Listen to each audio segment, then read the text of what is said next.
La photographie, c'était le truc le plus facile à accéder.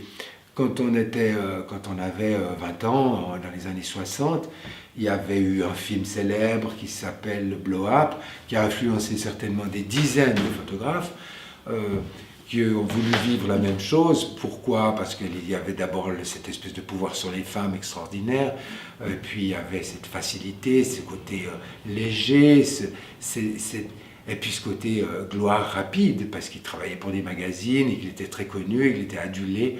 Donc c'est un métier qui avait toutes les raisons de séduire plein de monde. Dont moi, sans aucun doute. Le problème, c'est qu'il a séduit des tas de gens qui n'avaient rien à dire, mais que pour les mauvaises raisons. Moi, ça m'a séduit pour les mauvaises raisons, mais aussi pour les bonnes. Parce que j'ai adoré l'idée d'avoir une photo publiée, d'avoir des filles qui me disaient tu me photographies. J'avais vu des filles qui arrivent dans mon studio. Je suis désolé, est-ce que vous pouvez faire des photos de nous? Alors, c'est des habits quand vous voulez. Oui, j'ai vécu ça. C'est vrai que c'est séduisant, mais en même temps, ça ne suffit pas pour faire de la photographie. Mais c'est un métier facile. Petit à petit, il devient de plus en plus difficile parce qu'on en découvre toutes les embûches et qu'il y a beaucoup de monde là-dedans et qu'il faut pouvoir arriver à se différencier et qu'il faut être convaincu, surtout, comme dans tous les métiers, il faut être convaincu. C'est la meilleure arme de tous les métiers, c'est la conviction. Moi, j'étais assez convaincu pour que ça marche finalement. Maintenant, avec les années, disons que je bétonne un petit peu le chemin parce que j'ai pas envie de me tromper. Je suis moins kamikaze que je l'étais avant.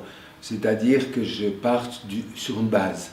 Alors la base, elle peut commencer bêtement dans une brocante où je trouve quelque chose qui me plaît comme un vieux pot, comme elle peut s'appuyer sur des souvenirs de mes constructions de cabanes. Ben, j'ai beaucoup construit de cabanes dans mon enfance, dans tous les coins du jardin. Et après, je vais instinctivement. Je travaille par l'expérience et l'instinct. J'utilise ces choses-là comme assurance, pour m'appuyer sur quelque chose. Et vient un modèle là-dessus, et puis ce modèle,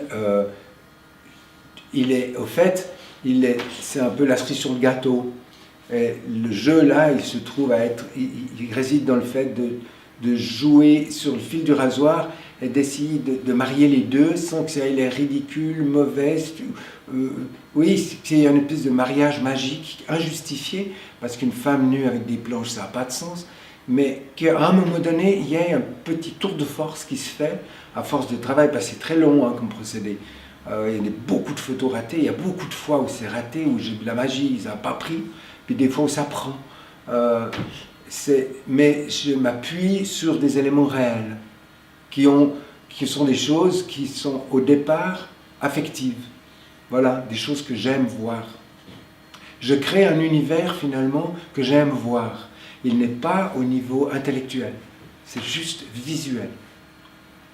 Alors pourquoi je l'aime? Pourquoi j'aime le voir? Alors oui, j'ai retourné ça dans tous les sens, pour des raisons de souvenirs d'enfance, pour des raisons de passion pour certains peintres qui m'ont présenté un aspect de la nature morte. Et voilà, mille influences. Je pense toujours à Magritte qui allait dans son studio de peinture à 8h le matin, à 8h01, il avait son pinceau, il commençait. Et je pense que bien souvent, il a dû être déçu par ce rendez-vous. Mais il faut être au rendez-vous. Il faut être là à la croisée des chemins. Parce que si on n'y est pas et puis que les chemins se croisent, il n'y a personne pour le voir.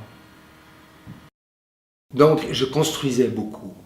Et c'est vrai que j'ai continué à construire. J'aime bien construire, j'aime bien que ça parte. J'aime bien créer un univers de A à Z. Alors c'est éprouvant parce que il me manque la force physique. Maintenant, je ne peux plus transporter ce que je transportais à l'époque. Mais même dans mon travail commercial, j'ai beaucoup construit.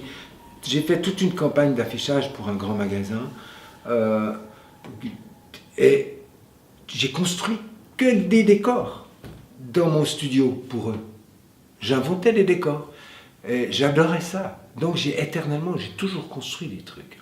Il fallait que ça parte de zéro. J'aimais bien. C'est la toile blanche, c'est vraiment la toile blanche. C'est ça en fait.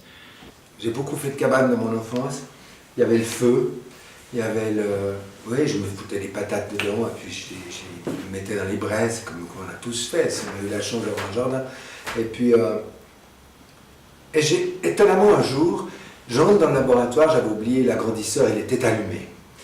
Et dans cette pénombre, je vois cette tache de lumière, et tout d'un coup, ça fait un flash, je me dis, mais non, Dieu, c'est le feu de ma cabane, c'est la même chose.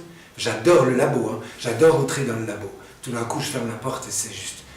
Et je ressens probablement tardivement, 60 ans plus tard, oui, je peux dire 60 aisément, je ressens la même sensation de refuge. Moi, j'aime que les gens, quand ils regardent une photo, puissent se dire c'est ce que le photographe a vu, pas ce qu'il a transformé. Malheureusement, ils ne le savent pas. Ils regardent mes tirages argentiques et ils sont convaincus que j'ai retouché. Moi, j'ai entendu les conversations devant mes photos dans des galeries. Et c'est moi qui, si je suis là par hasard à ce moment-là, qui leur dis, mais vous savez, c'est intégralement la photo, parce que je ne peux rien faire, moi. Je ne peux pas faire. Alors, la peau absolument parfaite et sublimement lisse que vous voyez sur cette jambe, elle est comme ça. Parce que j'ai fait une belle lumière, parce que j'ai fait en sorte que ce soit beau. C'est pas derrière ma bécane, au chaud dans ma chambre avec ma souris, que j'ai transformé et que j'ai fait une belle jambe. C'est moi qui ai fait ça. Et c'est vrai qu'il y a beaucoup de ça dans mon travail noir et blanc, c'est le fait d'utiliser du film, pas parce que c'est noir et blanc, mais le fait d'utiliser du film et que ça ne puisse pas être touché. Maintenant, les gens ne le savent pas. Alors ça, c'est évident que si chaque fois, c'est pour ça que c'est peut-être intéressant dans une interview qu'on le dise. C'est-à-dire que quand les gens se relèvent et puis ils se disent « Ah tiens, ce qu'on a vu, il n'y a pas un brin de retouche, c'est formidable. » Moi, ça me plaît, ça. À un moment donné, pour moi, c'est vrai, tout à fait, qu'il devient nécessaire pour moi de réussir une photo, sans ça, je suis malheureux. Et je cours après, comme après un lièvre. Il est clair, et puis le long du chemin, souvent, vu le côté urgent de la chose, on en rate encore plus, et on pétouille plus. Et là, il faut savoir être un peu sage, et puis se dire, mais ça viendra. Mais s'arrêter jamais. Non, ça ne sert à rien. Le noir et blanc, c'est une phrase, c'est quoi? Sujet, verbe, complément. On ne se demande pas si c'est rouge, bleu, jaune, c'est un adjectif. Et le complément, c'est une belle chaise. Hein. On ne se demande pas de quelle couleur elle est. C'est la même chose. Le noir et blanc, c'est la grammaire de la photo. Excellent. Elle riait parce que je lui avais déjà dit. Il fallait que j'arrive à le dire sans me pouffer. J'aurais pu prendre un air beaucoup plus intelligent en le disant. Hein. C'est vrai que j'aurais pu faire semblant de réfléchir. Mais au fond, la photographie noir et blanc ne serait-ce pas peut-être...